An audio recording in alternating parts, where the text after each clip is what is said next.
Hmm. Yes, Naren, you can start now. Yes, ma'am.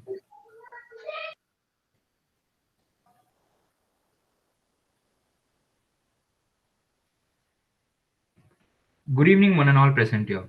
I, Naren of Grade 11 Science Group, is here to present a seminar on the topic Financial Literacy Week and the Reserve Bank of India. So, first of all, there is a question in our mind that what is financial literacy? So, financial literacy is the ability to make informed judgments and effective decisions regarding the use and management of money. That is a simple definition, right? So let's just move on. Now we now we can get another question in our mind that but why is it important and why should I learn about it? So a financial literate consumers can manage money with confidence, which means effectively allocating their earnings to their goals and limiting or attacking their debt. Making a budget is your first step towards a true understanding of money management. Financial Literacy Week. The Reserve Bank of India will conduct Financial Literacy Week 2020 from February 10 to February 14, 2020. This initiative was taken in 2020 to um, to aware people about formalization, collateral-free loan, discounting of receivables, rehabilitation of stressed units, and timely repayment. So let us just take a very good look on this interesting graph. Percentage of financial literacy in developed and emerging economies. So as you can see, the blue countries, the blue ones. So these are the major advanced economies or the so-called developed countries. We can I'm clearly see that. sorry to interrupt you. Yes, Your ma'am. slides are not moving. Only it is in the first slide. Ma'am, again and again this is happening, ma'am. I don't know, ma'am. Yesterday also, day before yesterday also, I was trying to do. Yeah, Ma'am, can you stop the recording and shall we do it again, ma'am? no need of doing again. It can be just here itself. You just change the slide. One by one. It's enough. Enough. You just change the slides. Keep on change the slide. Enough. Yes, you proceed. Okay, ma'am. So as you can see, uh, the blue countries in the graph, they are the major economies. So we can clearly see that they have a very high percentage of financial literate people in in their population. But just take a look on the major emerging economies or the developing countries. We can clearly see that they have a very low percentage of people who are financially literate, and India is among the lowest. So we have to improve our financial literacy and the education about money management among the youth. So, a survey was conducted to analyze the financial knowledge of population aged between 16 to 50 years, the urban population. So, there was a question asked to them. The question was, were you ever taught about financial literacy and management in school or college? So, there was a very huge amount of people who said no. About 70.3% said that they never learned or even heard about financial literacy, and only a 27% said yes. So this just concludes to another point. So what does this mean? What does this graph mean? This means that many people need to know about financial literacy, and practicing it would help to increase the financial state of our country. Of course, money can't buy happiness, but surely we need money to survive in this ever growing world. A financially stable man would eventually be in a better position and can survive well in this society.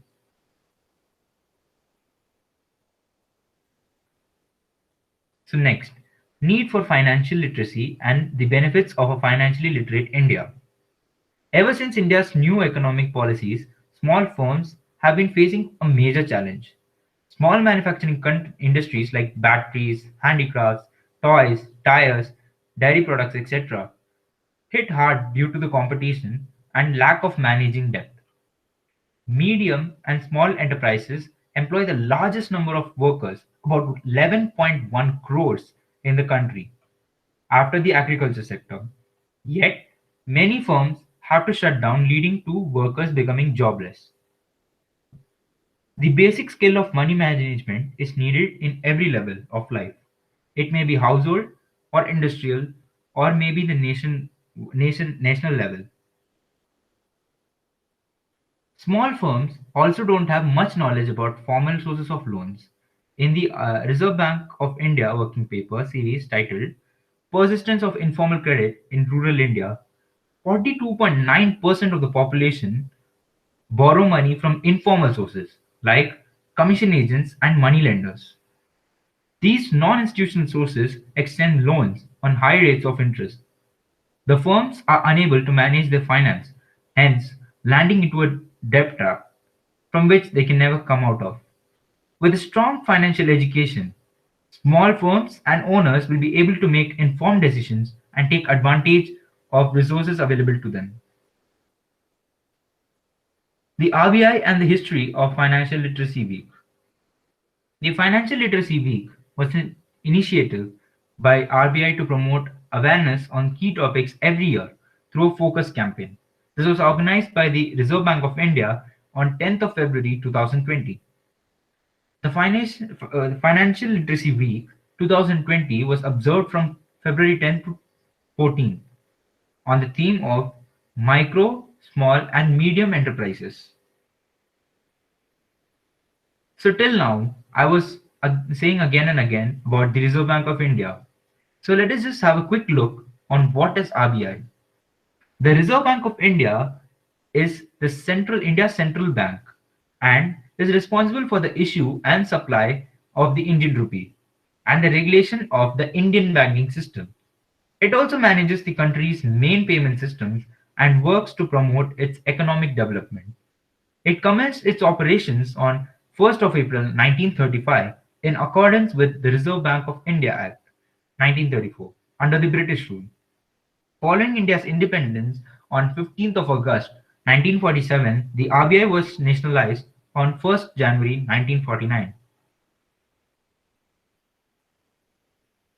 Okay, so I said about Reserve Bank of India.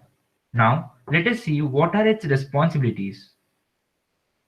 The issuer of currency. So first, it issues currency. The RBI is the only authorized body that can issue currency in the country. So they print, distribute, and regulate the flow of currency in the economy. Two, it is a banker to the government. Even the central and state government need basic banking functions. The RBI provides them with the facilities like depositing monies, remittances, etc. It can also make advances and provide loans to the government whenever necessary. Number three, banker to other banks. The Reserve Bank of India also supervises all other commercial banks in the country. It provides financial assistance to these banks like short term loans and advances. The RBI also will dictate interest rates and CRR limits to the commercial banks. As the Central Bank of India, it has many responsibilities. So, number four comes regulator of foreign exchange. It is the function of the RBI to maintain the value of rupee in the global economy. It does so by acting as the custodian of foreign exchange reserves in the country. It maintains enough reserves to battle against fluctuations. Number five, controls credit in the economy. This can be said to be the primary function of the Reserve Bank of India. The control of credit and money in the market. It uses qualitative and quantitative methods to either expand or contract the available credit in the economy according to circumstances. That's all for today. Hope you enjoyed my presentation. Thank you.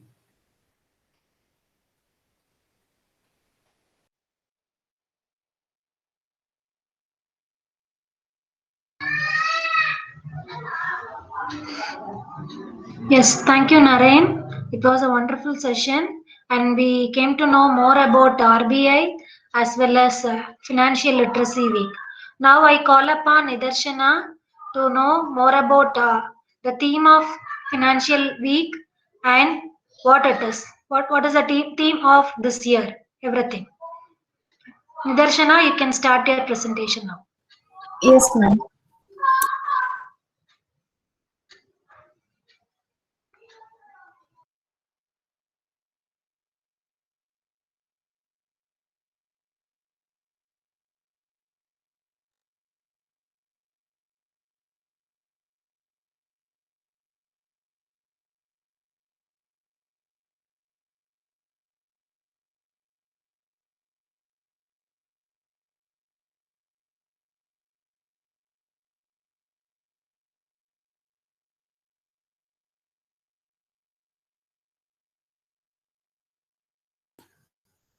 Ma'am, is my screen visible?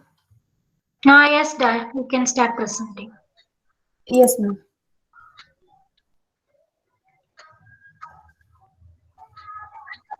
A very good evening to one and all present here. I am Nidarshana from grade 11A Science Group, and today I am going to speak about the theme of Financial Literacy Week. So let's get started. So first, let us see what is Financial Literacy Week.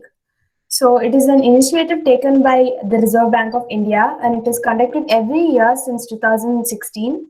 Its main motive is to propagate financial education messages on a particular theme across the country. So every year it has a theme. So the theme for the year 2018 was consumer protection, and the theme for the year 2019 was farmers. And the theme selected for the year 2020 was micro, small, and medium enterprises. And this Financial Literacy Week was observed from 10th February to 14th February in 2020. So now let us see what is micro, small, and medium enterprises. So basically, micro, small, and medium enterprises are those enterprises which engage themselves in the service sector or do the manufacturing, processing, production, and the preservation of goods.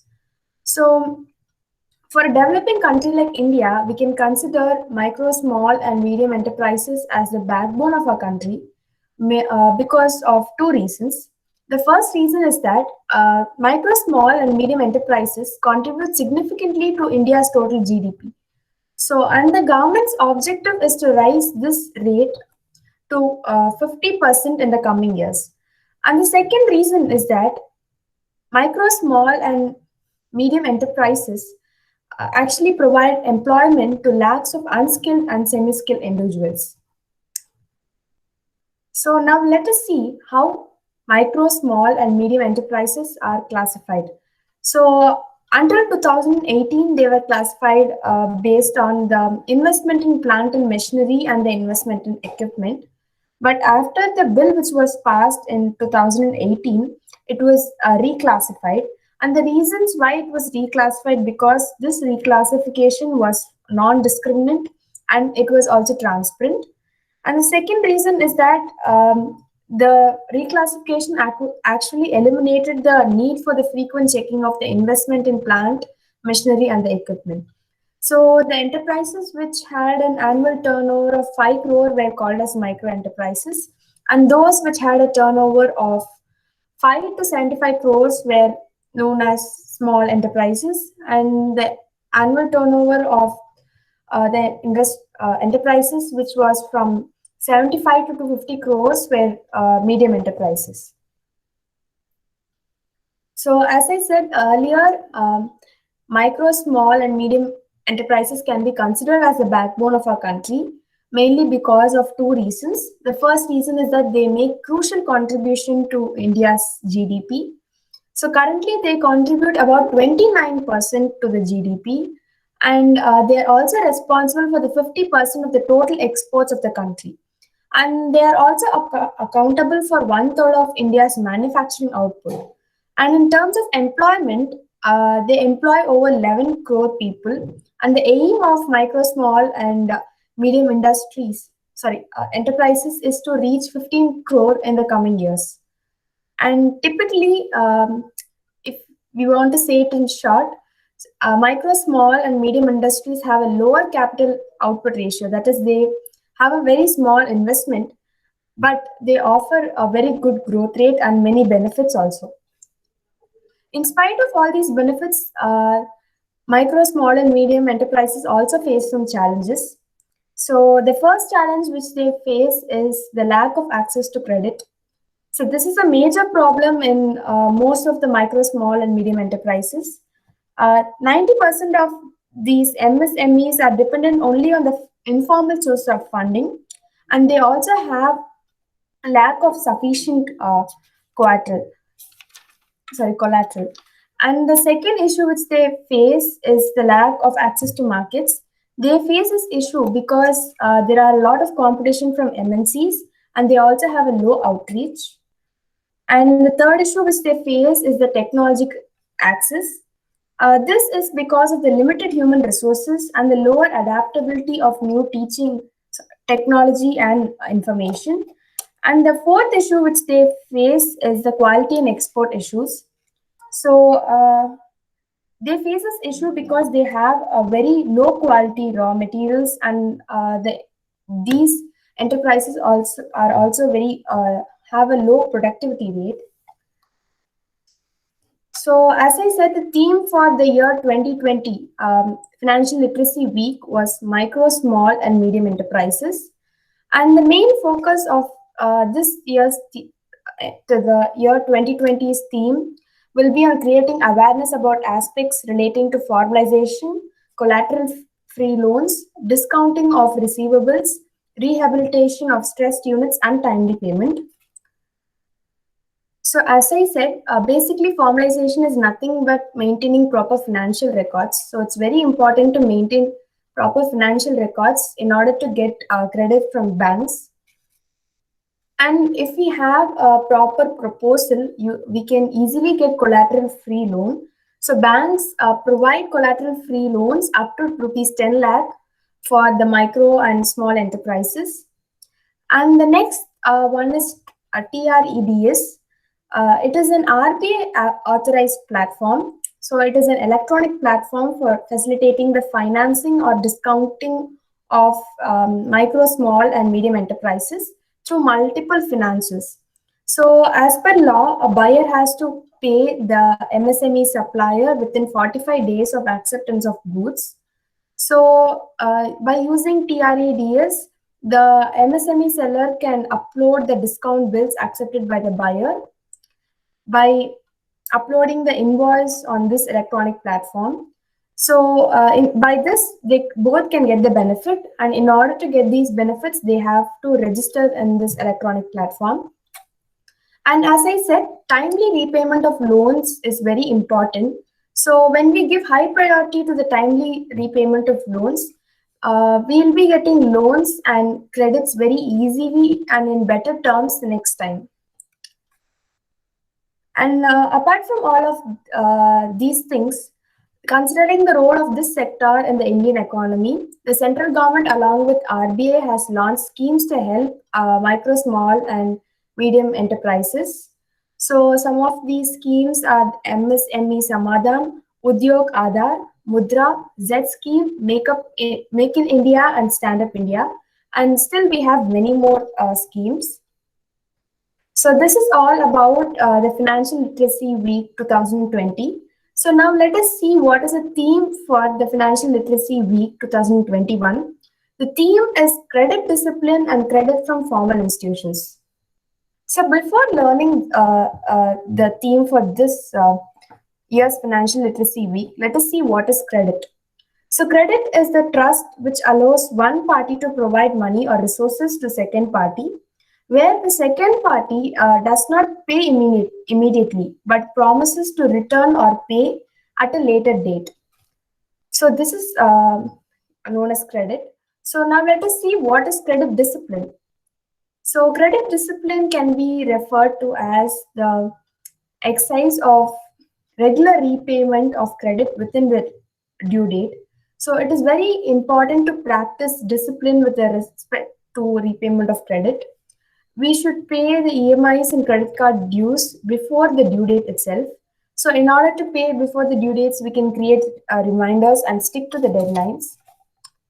So, but why it is very necessary to follow credit discipline is before a loan is granted to a customer, the lending bank or the institution which is lending carries out various checks to make sure that the customer will repay the loan along with the interest due.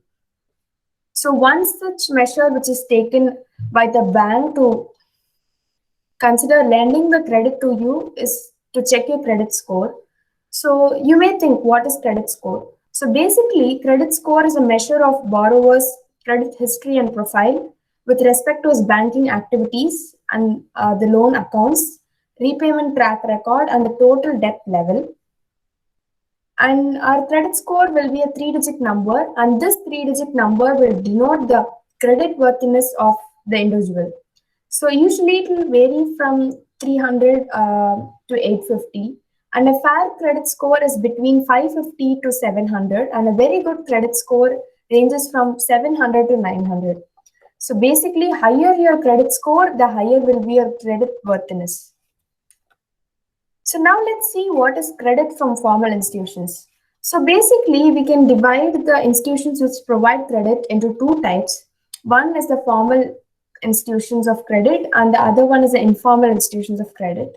So formal source of credit follow all the government rules and regulations and are registered by the government, while the informal source of credit are not registered by the government and they do not follow any rules or regulations by the government.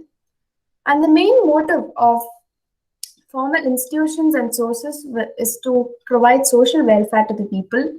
But the main motive of informal institutions will be to earn profit. And formal institutions are actually controlled by the Reserve Bank of India, and their activities are noted by the Reserve Bank of India. But there is no such government organization to keep an eye on the informal credit sources. And the formal sources typically charge lower interest rates, but the informal sources charge high rates. So it is very beneficiary to get your credit and loans from formal sources because it is regulated by government organization. And here we get interest at low rates. So hope you all gain some information from this presentation. Thank you.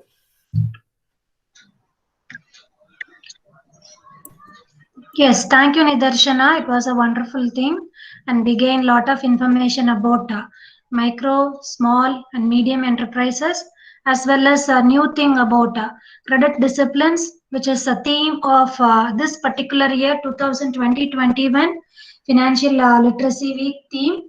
So it was a wonderful information. Thank you so much. Now let me call Kaniha to present her part, the website Financial Education and Fame. Yes, ma'am.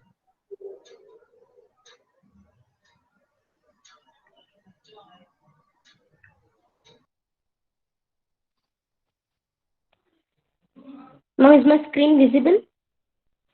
Yes, yes. A fond greeting to everyone. Myself, this is Kanika Shri of grade 11 Commerce. Today I am going to review the RBI's financial education website and our financial awareness messages, that is FAME. Hope today you all have a good day and satisfied day because you will be knowing the little knowledge of financial literacy. Yes? Okay. Financial literacy not only involves the ability to count your money, it also tests your ability to evaluate the cost and benefit associated with each decision you make. It takes a village to raise a child, a team to build a dream, and a community to foster financial literacy, said by Andrea Simic. This how the financial education also gives teens the tools they need to strike out on their own, either in the workforce or college, buy homes, pay debt, and save for retirement and other emergencies. Now we move on to so now I'm going to define between financial literacy and education.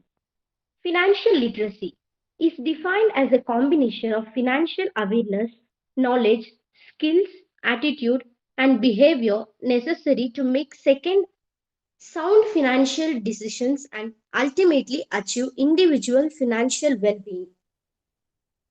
Financial education, on the other hand, it is defined as the process by which financial consumers or investors improve their understanding of financial products, concepts, and risks, and through information, instruction, and or objective advice, develop the skills and confidence to become more aware of financial risks and opportunities. Financial literacy and financial education is more important to be learned at present, past, and future. Budgeting is a process of creating a plan to spend your money. This spending plan is called a budget. Budgeting is simply balancing your expense with your income. Saving. Savings is the money a person has left over when they subtract their consumers' spending from their disposable income over a given time period. Savings can be used to increase income through investing. We move on to investing. Investing is the act of allocating resources, usually money, with the expectation of generating an income or profit. Investing is a way to potentially increase the amount of money you have to. The goal is to buy financial products, also called investments. Our next topic is financial inclusion. Financial inclusion is defined as the availability and equality of opportunities to access financial services. It refers to a process by which individuals and businesses can access appropriate, affordable, and timely financial products and services. These include banking, loan, equity, and insurance products. Financial inclusion. Financial inclusion efforts typically target those who are unbanked and underbanked and direct sustainable financial service to them. Financial inclusion is understood to go beyond merely opening a bank account. It is possible for banked individuals to be excluded from financial services. Having more inclusive financial systems has been linked to stronger and more sustainable economic growth and development, and thus achieving financial inclusion has become a priority for many countries across the globe. Financial education topics. We can tailor financial education topics to the need of your company, whether it is a program to encourage increased take up of benefits, a series of share scheme seminars to highlight key benefits and risks, or providing support on how best to take income at retirement. Many employees struggle to understand basic financial and investment issues and often fail to realize the various benefits on and offers in the workplace. Our comprehensive financial education programs can aid understanding around this and can help your employees make well-informed decisions throughout their career and lead to improvements in their financial well-being. This is especially important at retirement when facing life challenge decisions about how to maximize retirement income. Even driving financial education. Share schemes. Understanding the benefits of different share schemes, maximizing tax efficiency to provide a boost to savings and managing the risk of holding shares. Annual flex windows. Helping employees understand the benefits available to them and the tax and savings advantages of these annual flex windows. Executive service. For senior employees with more complex benefits and who may be facing lifetime allowance, or annual allowance issues. Bespoke modules include tube transfers, pension scheme changes, redundancy, and money management. Defined benefit closures to support employees through the process and aid understanding around what's changing and future options. Financial education in India. National Center for Financial Education, that is NCFE, a non-profit company, was created under Section 8 of Companies Act 2013 to promote financial literacy in India. It is promoted by four major financial regulators, that is Reserve Bank of India RBI, SEBI, IRDA, and PFRDA.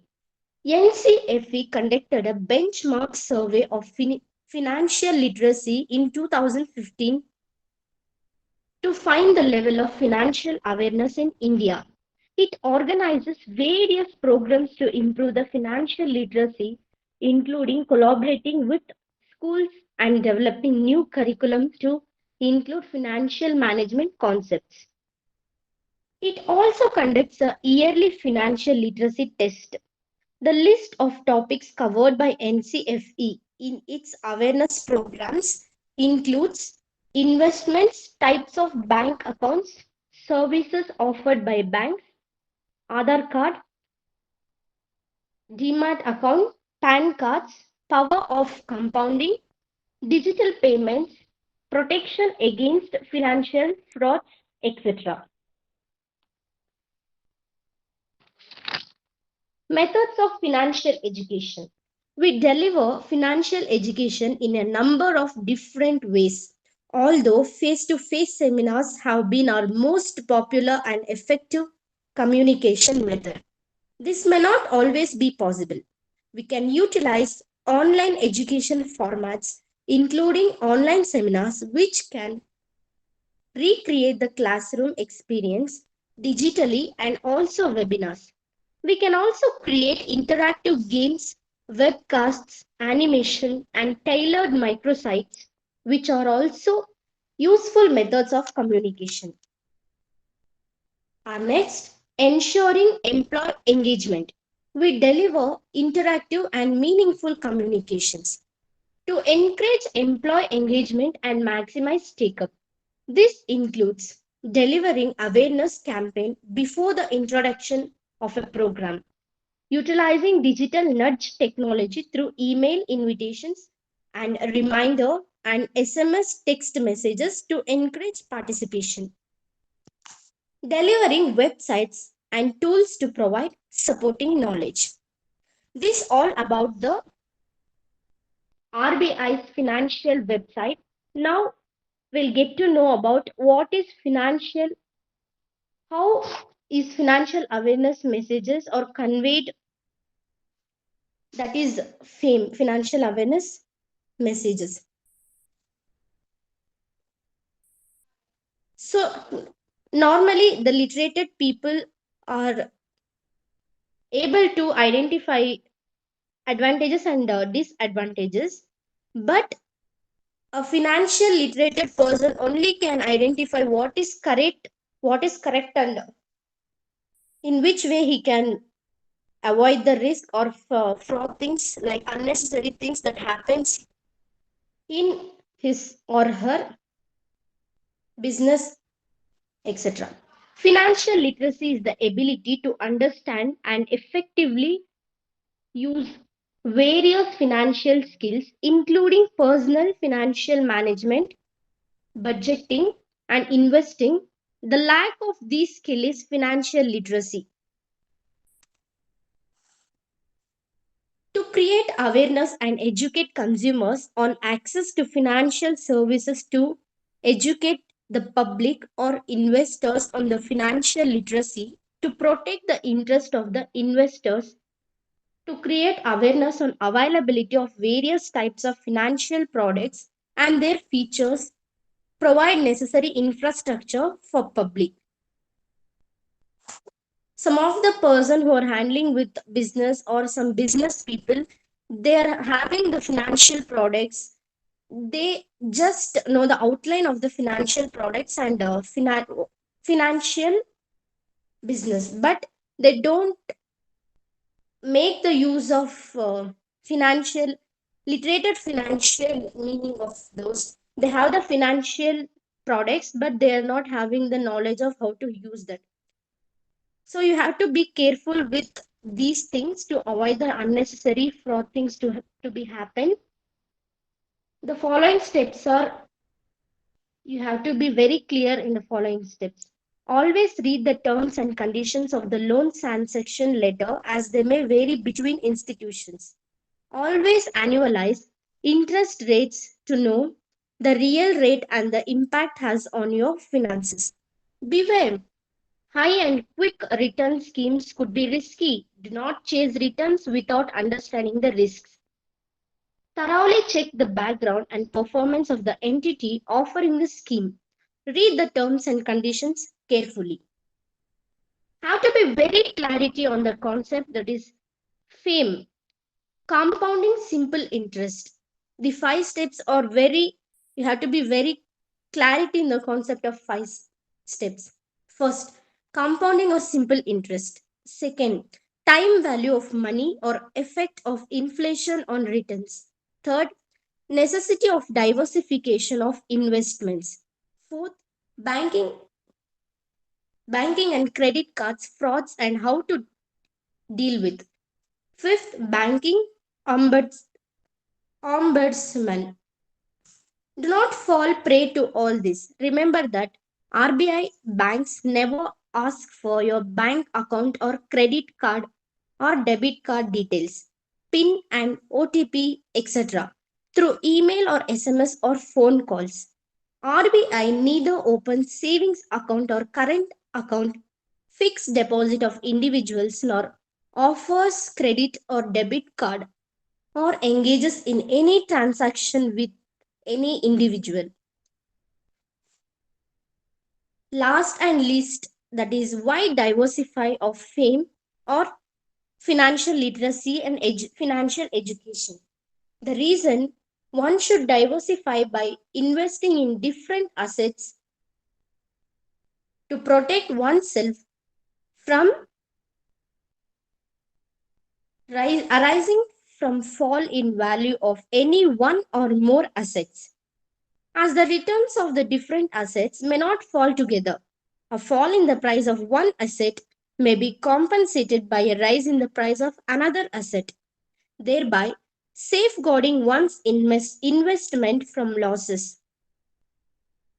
To identify that, you need financial literacy and financial education.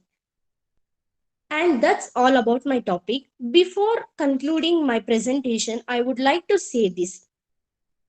We must accept the end of something in order to begin to build something new. Thank you so much for your interest and attention paid for my presentation and made it worth. Thank you.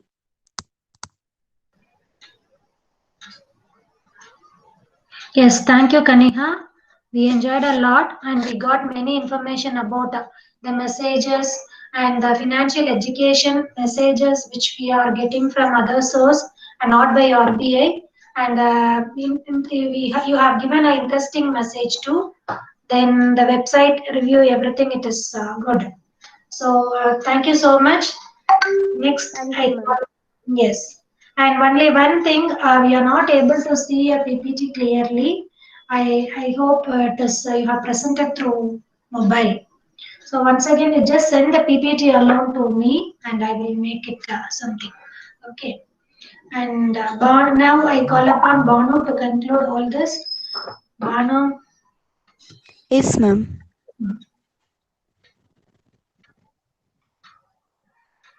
You can start now.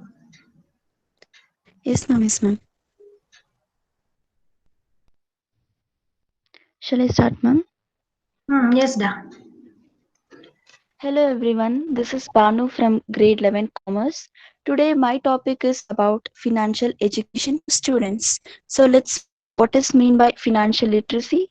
Here, financial literacy is the ability to understand how the money works and how someone makes it and manages, invest, and especially how they expense it. Here, expend in the sense to help others and when one donates to charity, etc. And the next thing is about importance of financial education. Here, the first benefit is like consumers of all ages and income levels. So for young adults just beginning their working lives can provide basic tools for budgeting and saving so that expenses and debt can be kept controlled. And the second benefit is help families acquire the discipline to save their home. Here it can help the families to acquire the discipline to save their home as well for their children's education. And the third thing is help older workers ensure that they have enough savings. Here they have enough savings for a comfortable retirement by providing them with information and skills to make wise investment choices with their individual pension and also the saving plans. Then the fourth thing is about help low income people make the most of what they are able to save. So here it helps them to avoid the high cost charged for financial transactions by non financial institutions. And the next thing is improving the financial knowledge of individuals. So here in this point it brings the clarity on basic financial concepts and principles such as compound interest, debt management, financial planning, etc. And the last important is about ability to make important financial decisions. Here, the financial decisions like faced with a wide variety of available financial products and services as company management need to be able to make informed financial decisions. These are the importance of the financial literacy. And then let's see what should be read on and get informed about the financial literacy. The first thing is about budgeting and techniques of budgeting. Here I would like to give an example that if I'm earning rupees 20,000 per month as income, my monthly expenses, including utilities and household bills, are around 10,000. And from the remaining 10,000, I will be paying 2,000 for my monthly gym subscription, and then I'm having the remaining 8,000 left over. That also I will be using to buy such branded items and luxurious items, etc. So this means here I would like to say that at the end of the month, I will be left with no saving for any liabilities. Here, having a short term view, my finance management appears to be perfect, but I'm able to meet I'm able to meet all my daily expenses also. In the long term, this is not clearly inappropriate because I have no savings for my future, and this means my income will always be fixed at rupees 20,000, and I will never have options to spend more than the current money which I am spending. So from this example, I would like to say that if we learn how to manage the finances better, so we can able to buy the items which we needed and we can able to save the enough money for the future days. Then let's move to the next point, EMI management, then direct and indirect tax system, then loans and debts, elementary bookkeeping and accountancy, cash inflow and cash outflow statements, investment, personal finance management, financial markets, and asset management, then micro and macroeconomics fundamental. So the next is to the ways to improve financial literacy. Here, these are the important ways, such as the first thing is listening. So, listening to the financial podcast is very important because podcast can be a great way to soak up financial news while we do housework or some other work. Also, like checking out the best personal finance podcast will help us to gain more knowledge and also to improve financial literacy. Then the second thing is reading. Reading the personal finance books is about much important at just about every stage in life. The personal finance books for all the ages will be list offered recommended in all the websites also. Then the third one is start keeping a budget. All of the financial guidance from experts won't mean much because if we don't know where our money is going every month, we should start tracking our spending, and also like we should set up a budget using a simple spreadsheet or any other website apps. And the last thing is talking to financial professional is like they can answer our financial questions, whether it is about the basic day to day money situations or more complex long term scenarios. They can also access our current situation and help us to make a plan for all our financial needs and help us to stay on track going forward. So these are the ways which we can improve the financial literacy by listening, reading, talking, and we need to start keeping a budget. Then why is financial literacy important for students? So here it helps us to understand the value of money so we can handle our financial finances better. Being financially literate will teach us the importance of budgeting and saving. For example, we won't just waste our money by for very expensive things like gadgets, clothes, cars, bags, and etc., which we don't really need. So here, mainly it teaches to use knowledge and skills to make effective and informed money management decisions, because financial literacy is not highlighted in the education system.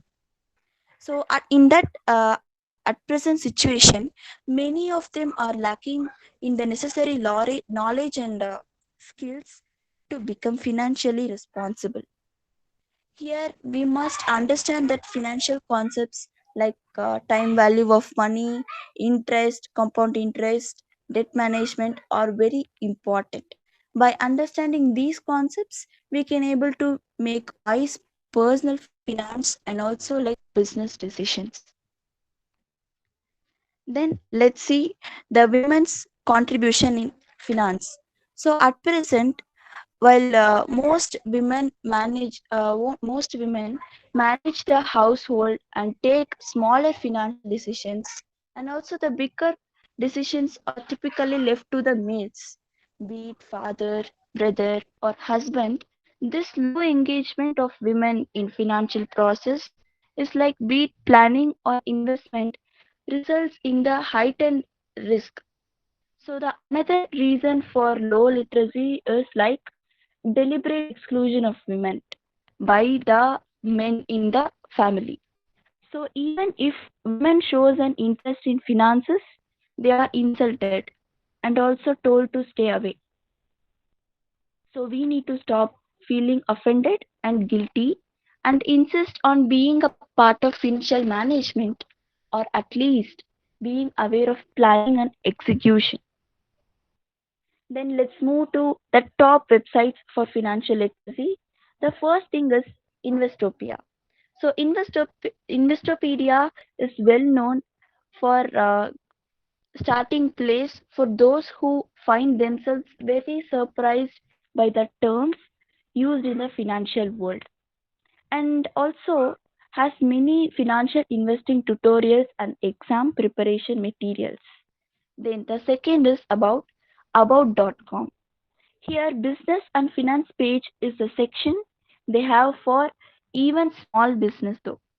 Obviously, small business are different from large ones, and most people who go into business for themselves start out from the small. Then the third is BizEd Learning Zone. It is a free online portal for students and also for teachers in business, economics, and accounting. And the site is based in UK but does not negatively impact the relevancy of this accounting and business materials. Also we can able to download from this website. Then mymoney.co, it organizes a broad range of topics well and is easy to navigate. Plus, it offers multiple tools and guides, including a host of current economic and financial statistics and data. And the fifth one is Khan Academy.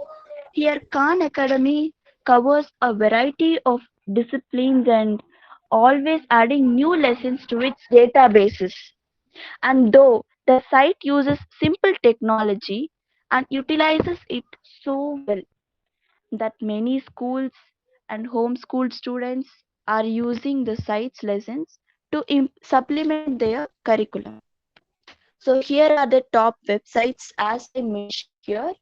Then if we need any financial knowledge or just want to understand how markets work, I encourage you to check out these websites.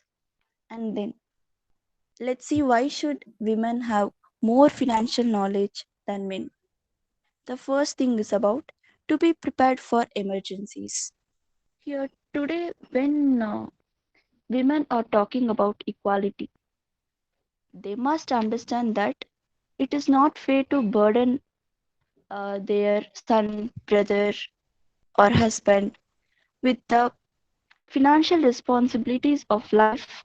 And also, like, even women has homemakers can help them in gaining the financial security by providing the right financial advisory. And also, they must strive to keep themselves educated about financial needs and planning of the family. Then the second thing is about to meet the rising cost of living. Here, as much the man is responsible for owning a home, sending kids to a good school, and living life with an above average standard, even the woman is also responsible because she is also a part in that. In fact, she can better handle these responsibilities because uh, they are born talented with financial planners since ages. And the last thing is about all she needs is the right financial guidance and awareness. Then the third one is children get influenced by their mothers. So here, both the parents need to be financially smart because in most of the families, the mother is still primary caregiver who has the greatest influence on a child.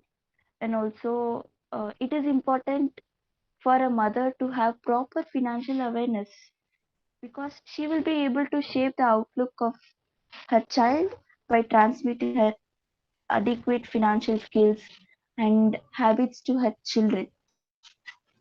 Then the fourth one is to tend to live longer. Here, tend to live longer in the sense when a woman leaves all the financial matters of the household to the male members of her family, she lives a financially dependent life. So this can turn challenging in face of unfair and also complicated life circumstances.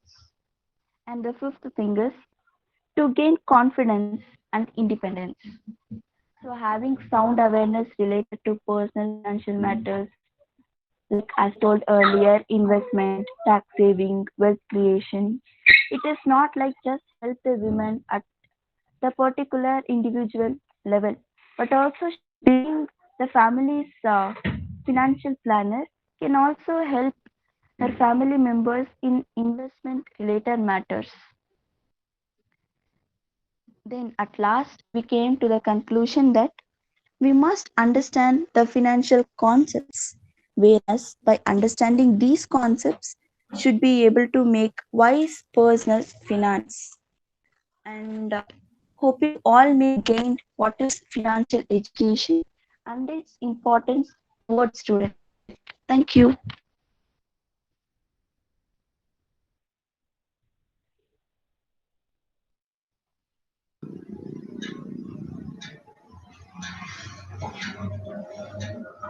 Yes, thank you, children. Thank you, Banu. It is a wonderful thing, and we gain lot of knowledge about why the financial education is needed for students as well as women, and we got an idea like why we need to know more about finance.